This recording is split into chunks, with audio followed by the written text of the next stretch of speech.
கொடு வாடா என் மகனே அன்னையன பதவி கொடு தாய் பாசம் தாய் பாலும் கொடுக்கவில்லையடா என் மாரில் நீ தூங்க கிடைக்கவில்லையடா தாயாக மாறிடுவே உனக்காக.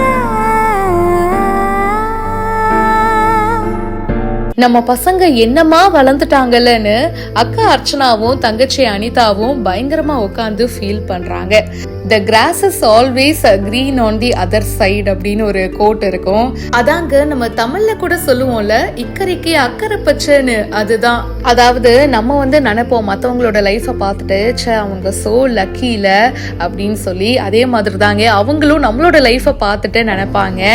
இங்கேயும் அப்படிதாங்க. அர்ச்சனாவோட பொண்ணு ஜாரா பார்த்தீங்கன்னா ஃபைனல் இயர் ஆஃப் ஸ்கூலிங் போறாங்க. ஸோ அதை பார்த்துட்டு அவங்களுடைய சிஸ்டர் அனிதா சே அர்ச்சனாக்கா ரொம்ப லக்கி, ஜாராக்கு கடைசி வருஷம் ஸ்கூல்ல அப்படின்னு சொல்லி ஃபீல் பண்றாங்க.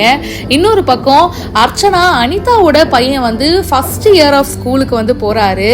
நம்ம தங்கச்சி ரொம்ப லக்கியில இப்போதான் ஸ்கூலே ஸ்டார்ட் ஆயிருக்கு அப்படின்னு சொல்லி அவங்க ஒரு பக்கம் ஃபீல் பண்றாங்க. இதுதாங்க வாழ்க்கை.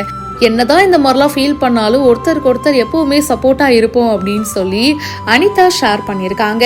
உண்மைதான்ல, நம்ம ஈஸியா கம்பேர் பண்ணிடுவோம். சே அவங்க வாழ்க்கை பாரு எவ்வளோ நல்லா இருக்கு, நம்ம வாழ்க்கை ஏன் இப்படி இருக்குன்னு சொல்லிட்டு நம்மளுடைய பெஸ்ட் ஃப்ரெண்டை பார்த்தோ இல்லைனா தெரிஞ்சவங்க இல்லைனா சொந்த அக்கா அண்ணன் இவங்களோட லைஃபோடையும் நம்ம அதிகமாக கம்பேர் பண்ணிப்போம்.